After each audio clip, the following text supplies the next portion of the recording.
Oh, right. Welcome back to the Convenience Store podcast. Plural. Did I just say podcast plural? It's Uh, it's plural now. yeah, Yeah, we have we've multiple split podcasts. into multiple business We've Um, yeah we've expanded. We've sort of yeah, gone out of one industry. That's why we've So been yeah. posting less, is because yeah, we hmm were. and specifically like Kmart, that convenience store podcast. This is the Kmart podcast. The other podcasts are different convenience store podcasts. So Yeah. yeah, but welcome to that hmm thing. Welcome. Riveting intro. Yeah. True. Thank you to Devin for that powerful intro. So, it is currently September 21st. Yes, the 21st night of September. I was gonna say. The exactly like 1 year ago, give or take some hours, and today we recorded our first episode of this podcast. Yeah, it's close to the anniversary, but also the song too. Yeah. Earth, Wind, and Fire. For And am I missing something, or is it just Earth, Wind, and Fire? yes, Earth, Wind, and Fire. Yeah. Earth, Wind, and Fire, and Water is my favorite band. But Wind, fire, so water.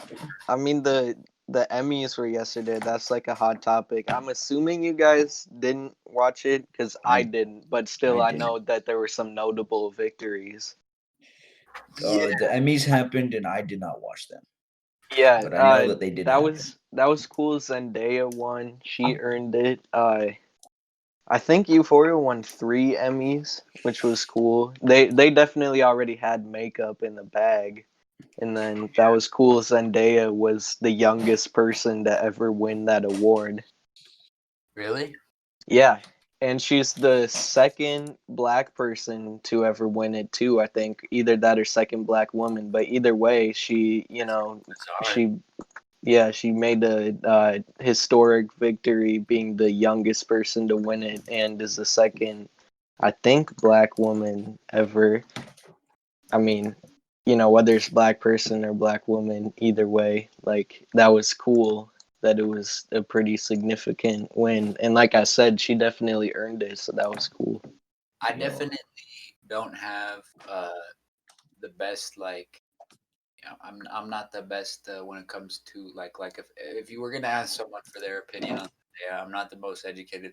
My when I think of Zendaya, I think of the Disney show Shake It Up, hmm which was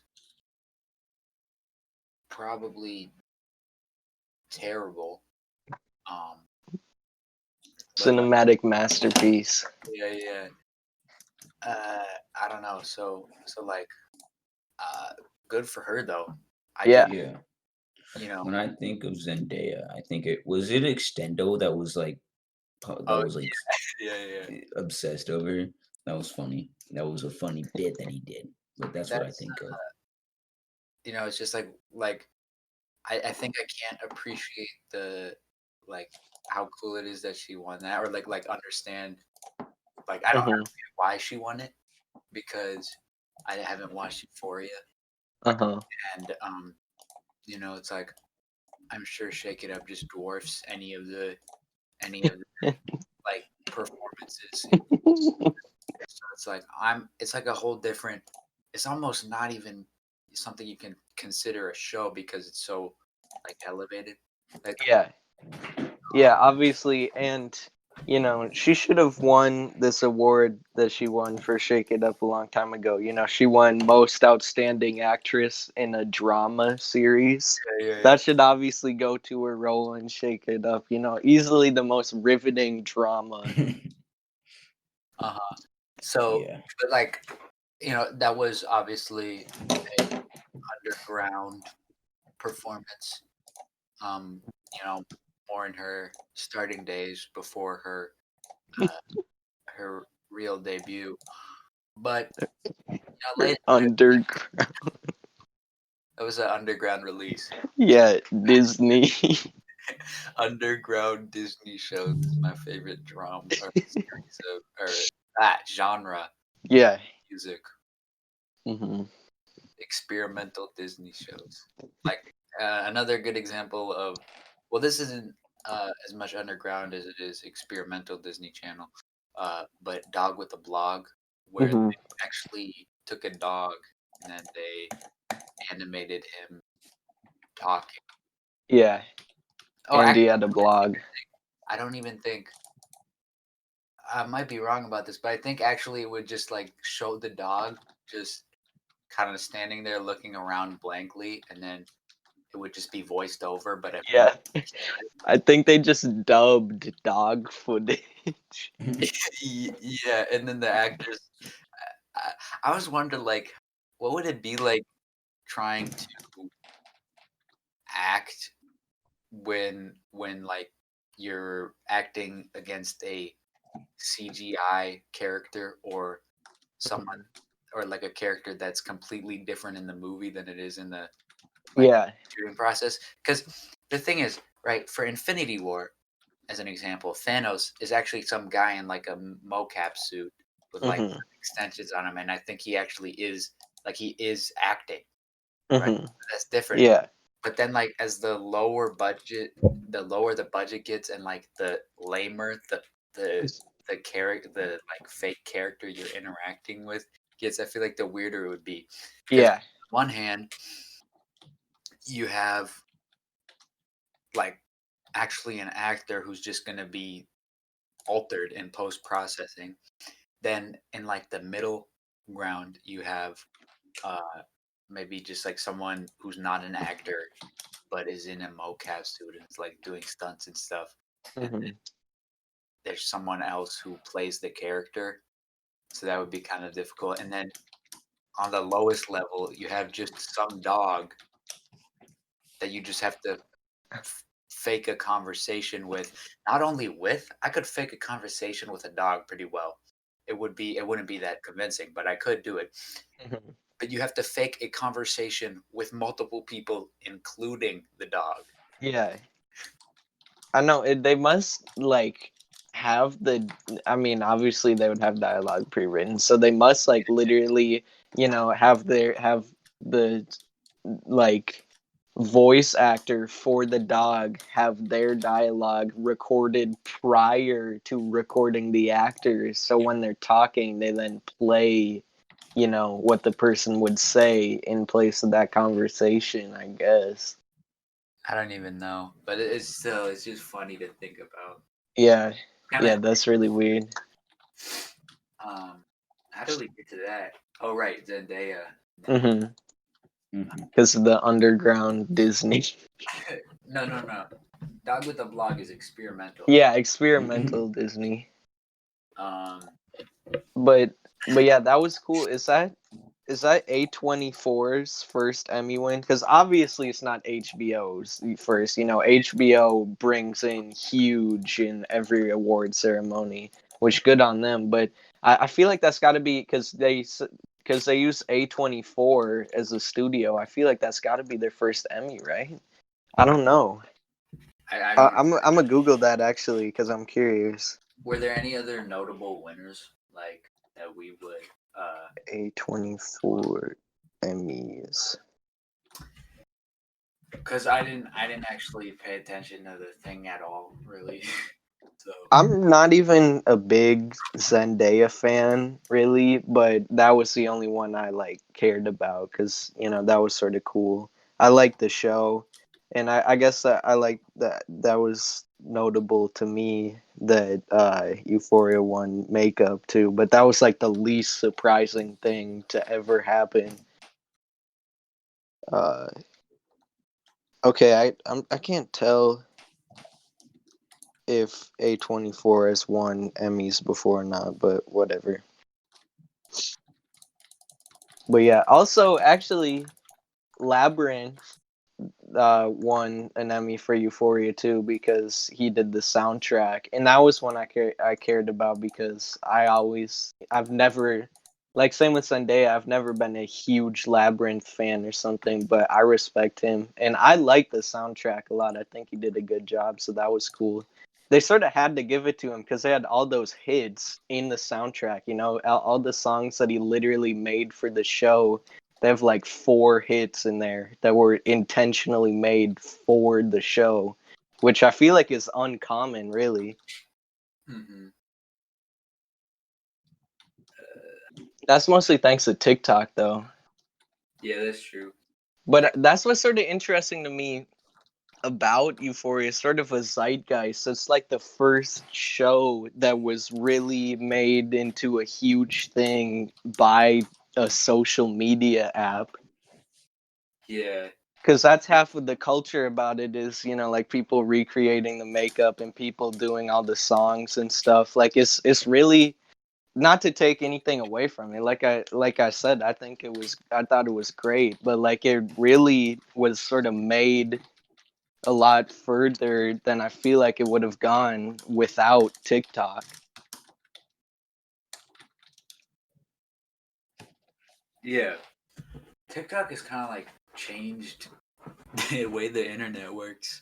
It really changed. Like it throws the music industry for a loop, which isn't really a bad thing because the music industry sucks. But Industry it's just sucks. weird. Yeah, it's The Industrial Revolution was the downfall of man. that's another thing we could talk about is that whole Kanye Twitter thing that was like his first time in forever where he was going absolutely insane online, but he actually wasn't speaking out of his ass. Yeah, Like, he was spitting. that was really exciting. I was Low-key pretty ready. shocked to see him leak Randall Forbes' number. Didn't he was like talking about Taylor Swift, like, oh, I gotta give it to Taylor Swift or something like that. Well, he said that because you know the whole beef that isn't Kanye related about that Taylor Swift fans have is against Scooter Braunson. I still can't believe that man's first name is Scooter, but uh like so Scooter Braunson gained ownership of the masters of all of Taylor Swift's songs, and that wasn't even that's literally just because the industry is predatory. That wasn't him being predatory. Like literally he gained ownership of the label and the label owns Taylor Swift's masters. So that means indirectly he then gained ownership of the masters of her songs, you know? Yeah. So like she was really mad about that because I guess she felt like bitching about something. So she's like, I don't like Scooter Braunson and now he owns all my songs. It's like that's the record deal you signed, but uh you know, so basically he was saying like me and Scooter Braunson are tight. I'm not, you know, I'm not lying when I say I want people to get out of these predatory deals. I'm talking to everyone. So as like a symbolic gesture, he's gonna ask for Taylor Swift to be able to own the masters of her songs because, you know, like that was his whole thing was like none of these artists own their masters, not even me, and I'm worth like $5 billion. Yeah. Yeah. Which that's what's really crazy to me. Like it's insane to think that he's the highest paid male celebrity, period, at the moment. Like obviously, you know, I don't know if that's in history or something, but like in 2020, he's the highest grossing male celebrity that you know is like became wealthy because of celebrity status, not someone like Jeff Bezos per se. And so it's just like it's really scary to think that you can be worth multiple $1 billion and still not own the rights to things you literally made. The capitalist mode of production. Mm. It's really grim though, like how he shared like over 100 pages of Yeah. contract. Like I'm like, And then there Twitter should has not like, be 100+ pages of contracting for music. That's so insane. yeah, it's record labels are like a perfect example of how predatory like capitalist ventures often are Yeah, when they're not just like a tiny business. yeah, exactly. Like the big corporate stuff, because not only does like Sony and Universal own a monopoly over everything, but they'll back you into a corner where, like we saw, you'll end up having signed over 100 pages of contracts over like a decade. That's like the thing, like all these huge companies that just are so predatory to the people who produce for them, and other companies trying to do the same thing, like the music industry. There's no such thing as a family music label unless it's the family of like the Kardashians. Yeah, or they're like barely making any money. So it's like people will uh be like oh, the left, they hate small businesses. They want to destroy small businesses. It's like, no, that's actually the opposite. It Yeah. warms my heart whenever I see a family that's just producing something they like to make. Hmm. I just don't want them to have to compete with like $1 million industries. Yeah. Yeah, exactly. That was one thing.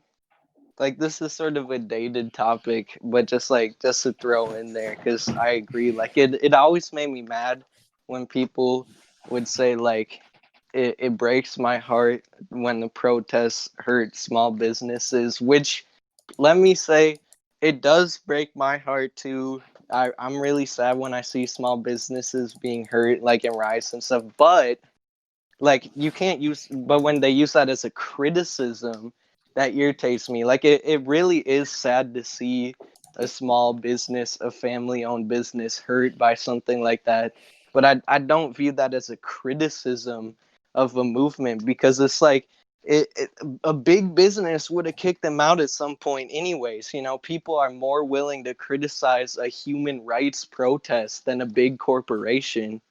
Yeah, it's like the difference is that business was destroyed probably not for, but definitely because people felt the need to protest for their rights. Like, and then obviously there's negative side effects of mass organization, Hmm. be it because the protesters are violent, or be it because they were met with violence.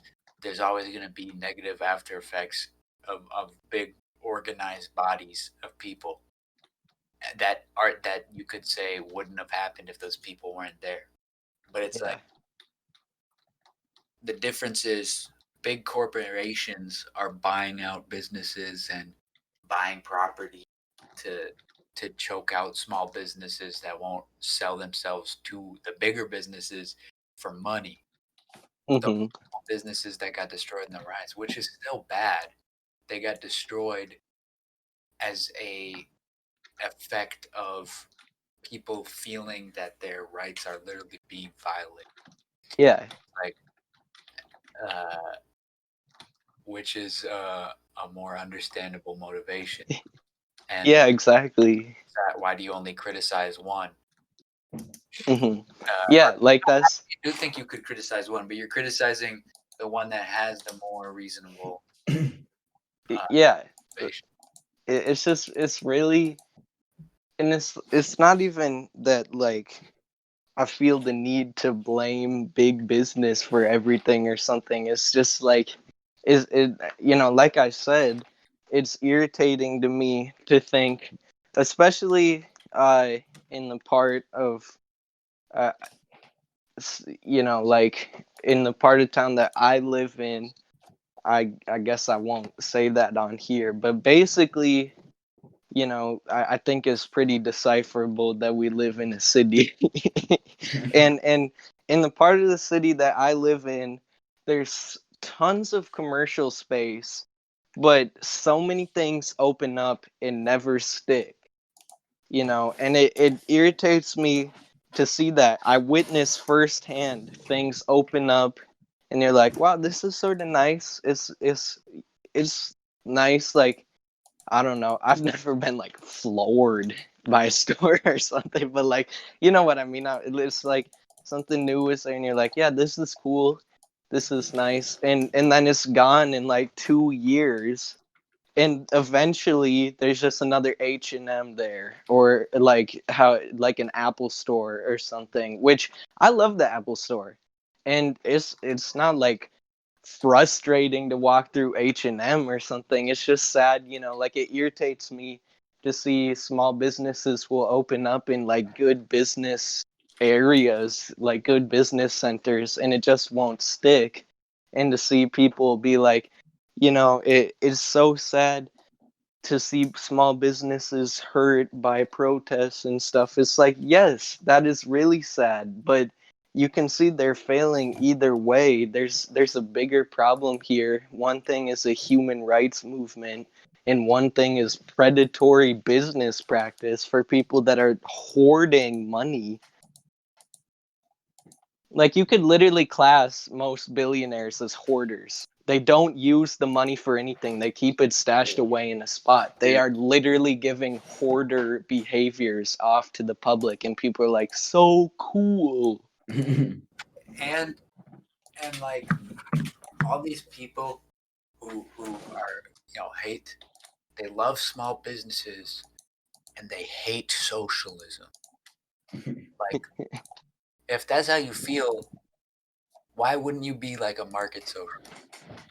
Yeah. Market socialism isn't actually socialism. It's just a progressive form of capitalism in which every business is worker owned, which is essentially what a small family business. The appeal of a small family business is that all the workers enjoy the work and are like doing it together. And if it's like a dad and his sons making ice cream in some parlor, it's pretty, obviously still the dad's probably getting more money, Hmm. but it's pretty equitable. Yeah. And then like, so it's just like that next level where every business is like that. So it's like, it just doesn't make sense. It's like a situational love. It's a conditional love for small business. Yeah. Yeah. Yeah. It's really weird. And the one thing that irks me, not nearly as much as literal wealth inequality and the fact that there are people that are homeless and starving and stuff. Like, it's not nearly as big of a deal, but it's just sort of a principle that does sort of irritate me to think about, is that like with like you said, things like market socialism, you can have more idle businessmen. Like, if you have more honest business practice, then you can have more people, like how people used to view Donald Trump, stuff like that. Like, before his politics and stuff, it didn't matter how you felt about the government, how you felt about the economy, where you stood in politics. Everyone thought Donald Trump was the coolest thing because we all were under the impression that he made all that money himself. He was confident. He would walk out, smile at the cameras, and be like, "Yeah, I'm a billionaire. Look at me." It's like under a system where money making is more honest, you could have more people like that. It's not that everyone is just born to hate Elon Musk or something. I don't like Elon Musk because he's a bad person. I would love to have more, successful people to look up to. Yeah. Devin, this kind of feels like a convenience store podcast as opposed to convenience store podcasts. So could you please get off of us? No. Because you're not really talking. Well, I don't have much to say. 'Cause y'all are like, I'm You not might- blaming you, but like, to be honest, y'all are saying stuff and I don't follow, which is probably my fault. Well, it But could have to do that you're No. It's not that I'm not listening. It's just that it's something to do. But your focus is on a game about strategy that might be impairing your ability to conversate. I don't think it is. Okay, So, All right. I guess. What's some other topics? Yeah.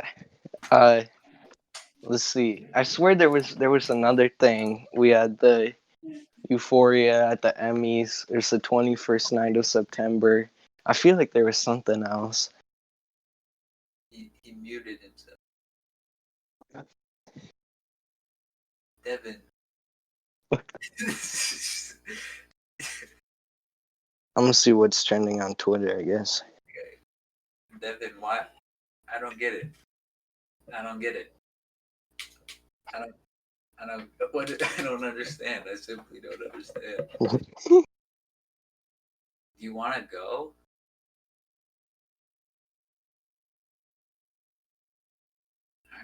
my dad had to talk to me. Oh, I thought you just muted because you didn't want to talk. No, I mean because my dad wanted to talk. Hey, Let's see. Get a topic that this simpleton can relate. Okay. What the hell? A state of emergency was declared for the LMPD, which is the Louisville Metro Police Department, ahead of expected Breonna Taylor announcement. Democracy. So like, They're preparing for they're declaring a state of emergency in advance for the statement they're going to make about her. oh my god. That's stupid, bro.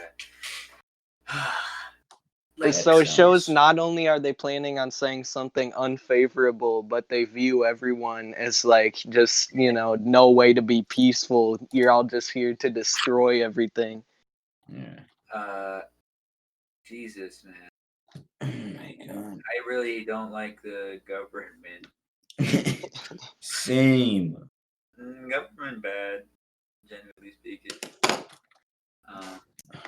It's like the government told everyone that I touched my balls when we had agreed that they wouldn't do that.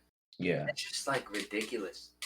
How can I don't get it? Like I just don't get the legal, because it definitely hasn't been long enough for them to be like, okay, we can't prosecute this anymore because there's just like a certain point where you like if you get away with something long enough, you get away with it for life, which is just bizarre. Yeah. Oh, but it hasn't been. It's been like how long has it been? I don't know, but not like 10 years or anything. Mm-hmm. And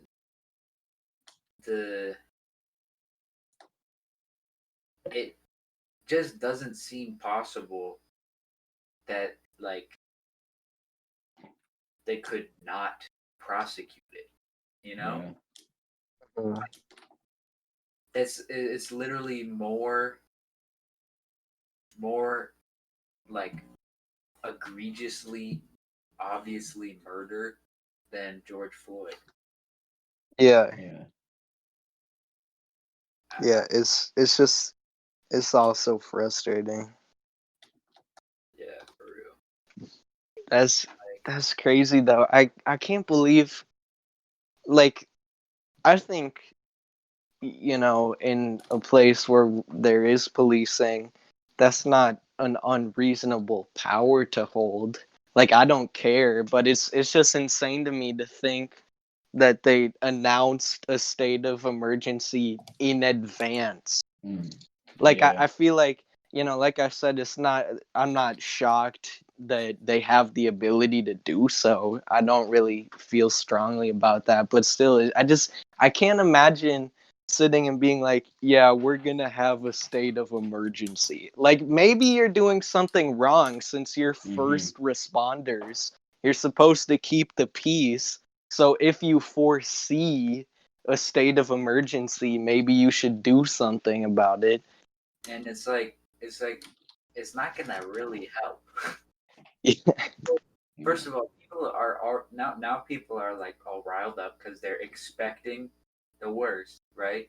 Mm-hmm. And they're gonna be paying more attention. I guarantee you, people on Twitter, like obviously it would be viral either way. But I guarantee you, there's at least a significant enough amount of people who would have missed that the killers got off if there had not been this preliminary news about the state of emergency. Yeah, for real. So now people's attention is already on it, and like there's just no way there's gonna be riots like all over the country again. And I don't even think I'm pretty sure the like stuff in Portland that at least was going on like 2 months ago. It might even still be going on right now, but they just stopped covering it. Like they're not gonna stop it. Right. Yeah, it's insane, bro. It's like this is why I'm completely racist. It's it's so weird to me that sometimes I feel like life is crazier than any movie could ever be. It's like, okay, It like literally is. What is the point of just calling a state of emergency, like in Yeah. advance? Well, I think they just want the National Guard, for all you don't tread on me ass people, how do you feel about them calling out the National Guard in advance to an announcement? I'm sure they'll probably pull something out of their ass, Yeah. That's the funniest thing to me. I can't that's one thing where I'll never say I hate all Republicans. I hate all conservatives because I feel that as a very snotty thing. Not because I'm a devil's advocate sort of person or something, but because Republicans, like hardcore conservatives, are usually poorer. Like you can see that they are ignorant about politics, which makes me feel that, it's a very snotty thing to look down on people that don't know any better. But I do feel that you're just a complete imbecile if you fly a flag that says "Don't tread on me," and then you're like so giddy by seeing a police department call a state of emergency in advance. Yeah, it's bizarre. Like people don't get it. Yeah. Like people are gonna say like, "Oh, you're just some crazy leftist who sees everything and blah blah blah." Fascism is literally prevalent in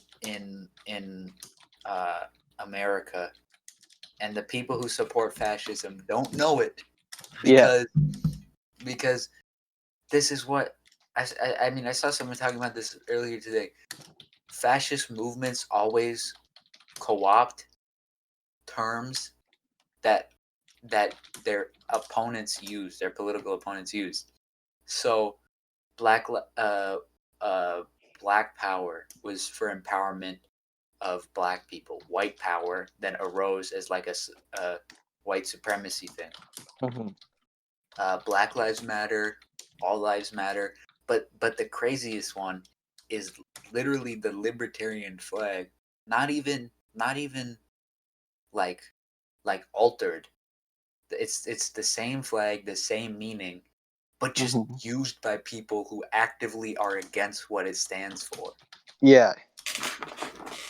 Yeah, it's insane, bro. It's really concerning too, like that's one thing that's always crazy to me is like it just goes to show that I think, humanity has obviously advanced a lot, and I think it will continue to advance a lot. I'm not a doomer about it in any way, and I think it's exciting to think about the future. But still, it is such a strange thought process to me to think that, whether you believe in it or not, like that's totally fine if you don't. It's not about whether you're a believer or anything, but just historically speaking, it's crazy to think that like by our historical benchmarks and stuff, Jesus would be walking the earth like just over 2,000 years ago, and people think like humanity has excelled so far. Like we had the Black Plague was like 600 years ago. It's really not that shocking to see that the most powerful country has still instilled fascism, you know? Yeah. Like like I said, I'm not a doomer about it. I just feel like it's such a hoity-toity thought process to me, to be like, how could something like this happen? It's like have things really advanced? I think we've just sort of outgrown everyone being on a farm. Like we have better medicine and technology, which allows us to receive information faster and be more healthy. Like we have a lot more intellectual interactions. But it's not really that crazy to me to think that the government fucks over people all the time, all across the world. Yeah. And It's like, sad, but yeah, it's not shocking. Like I feel like that's, like I said, not in a doomer way. Like I feel like that's more of an encouragement. It's like this isn't new, but it's just that it hasn't gone anywhere. Why don't we just dump this? This is dated. Yeah. yeah. I feel like, I mean, I'm just kind of apprehensive. I don't think I would ever bet a large amount of money. Hmm. But if I was gonna bet, but if it weren't for that, I think I'd be willing to bet a pretty significant sum of value on the fact that we will raise our children. If you guys have children, I plan on it because I'm just Hmm. based in child pilled. Um, that like I'll be raising my children either under a fascist state or in some sort of attempt at a socialist society. Because like Hmm. I really think I've gone back and forth on this. Like again, I'm not a doomer about it, but like I don't think I think the like all all liberal politics, like Democrats versus Republicans, is just like and this isn't some profound thing that I came up with, but like it's all just it all kind of leads to the same thing. Yeah. It all leads to fascism because fascism is like people say fascism is capitalism. Okay, and that's what we're seeing. That's exactly what we're seeing. Capitalism is like in America is extremely unstable, and people are grasping at what they've always known and Hmm. siding with fascists. And it's like, and then this actual leftist movement for the first time in since World War II is now like really becoming common. And it's Hmm. like people wish.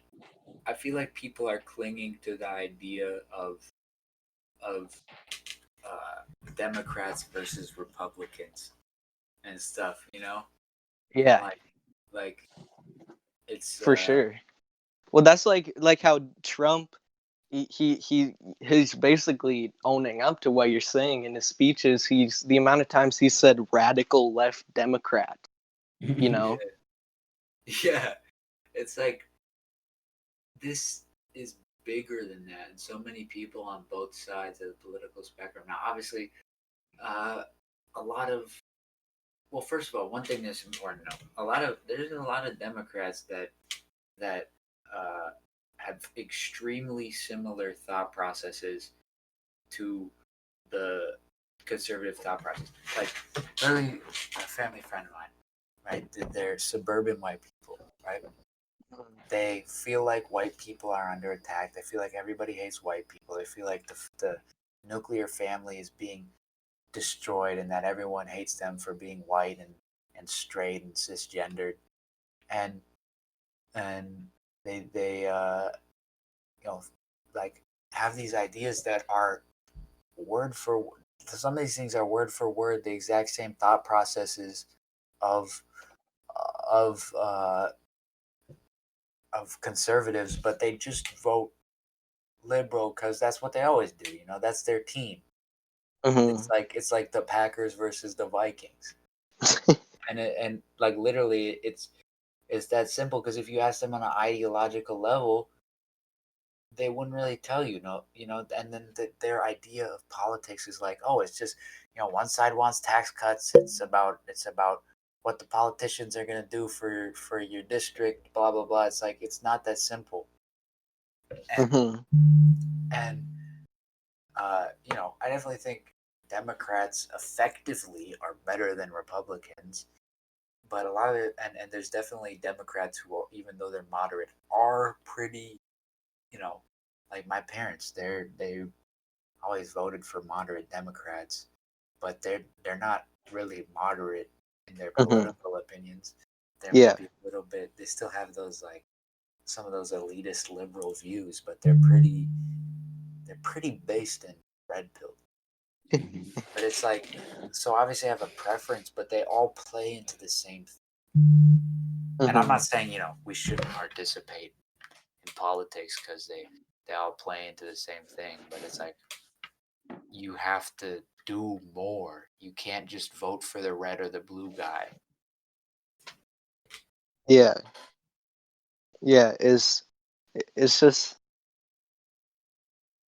yeah, I don't even know what else to say. I agree though, for sure. It's sort of just like it's weird how, like you said, you know, the Vikings versus the Packers sort of a thing is like it's really ingrained into you, and it's sad that, you know, it creates like a weird, almost like there's sort of a brand loyalty, you know, like it all comes together under sort of like the modernist American sort of culture with like the big sports and brand loyalty and politicians and stuff. Like I remember I was told this story. It's not very meaningful or that funny, you know, but it just came up in light conversation because it's sort of humorous.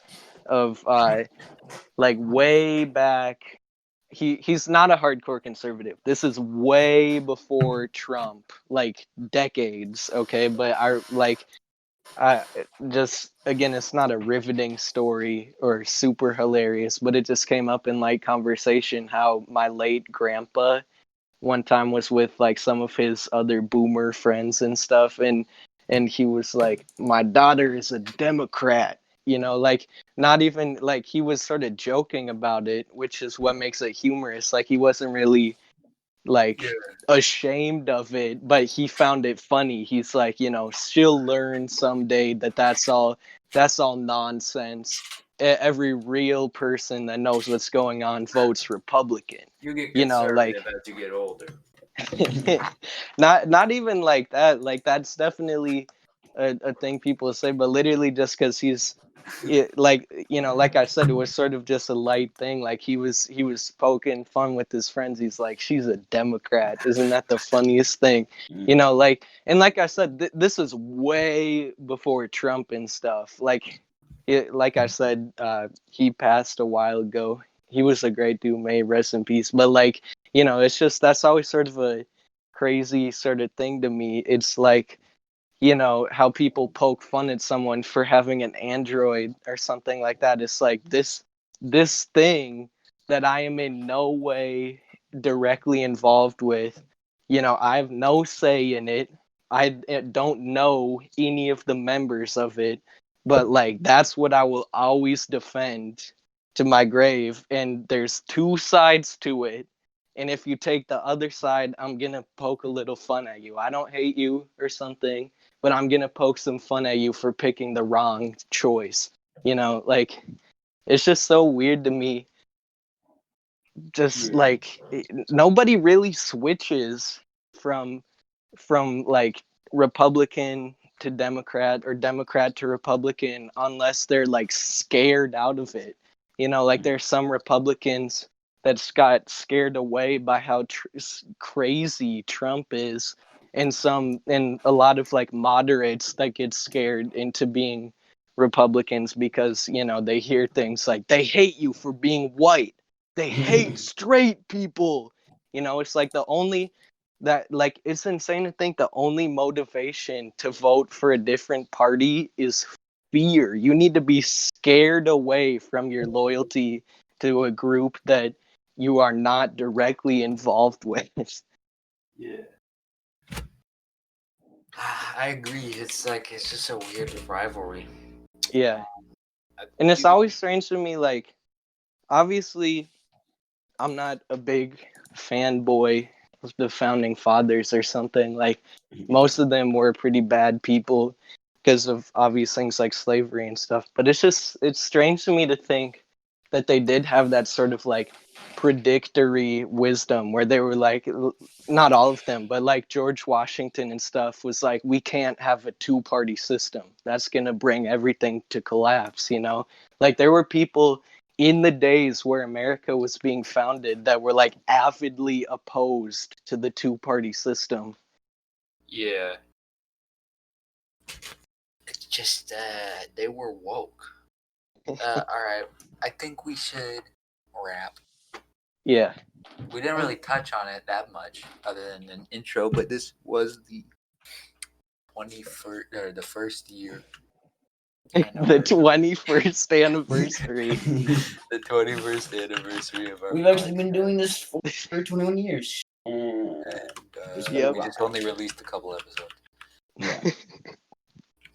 We averaged like if you average it out, it's like one episode per several years. Yeah. Well, no, because we have more than 21 episodes. Oh, we do? Yeah. Yeah, that's true actually. It's like It's just a couple a year. I'm gonna oddball it. I'm just gonna guess we're averaging one episode for every 10 months. That's my guess. Okay. We Yeah, can do the but calculations this after was a pretty this. good episode. We're Yeah. not all Yeah. dead. Maybe in true anniversary fashion, we'll wait till like December 30th or whatever to upload this one. Sure. I'm down. Yeah, we're gonna get pyrotechnics and stuff. We're gonna start a big wildfire in celebration of the anniversary. Well, we kind of did that early, but it's whatever. We were practicing with this stuff. Yeah, we were, they said not to bring pyrotechnics to that gender reveal party, but we learned our lesson the second time. Yeah, we learned how to more effectively start a fire. Next time, Yeah. This next is time, instead of bringing the pyrotechnics to a gender reveal party, we'll just bring it to the anniversary party of the podcast. Yeah, exactly. Yeah. This has You been know. the convenience store podcasts. Please check out our other business ventures such as PayPal. Yeah. Mhm. Domino's. Yeah, just know that we're only like not like obviously not entirely opposed, per se, but we're more like less in favor of capitalism and capitalist tendencies on this podcast. Like this is sort of We're LARPing. this is sort of like our PR kind of thing, to save We pretend face. to be Outside of this, we're like the socialists. most predatory businessmen. I'm actually like way deep in the mob. I am personally responsible for the death of so many children due to overworking. But Yeah, low-key, I'm next time, guys, laundering hundreds of thousands of dollars as we speak. I'm literally Jay Schlatt, the ruthless businessman. So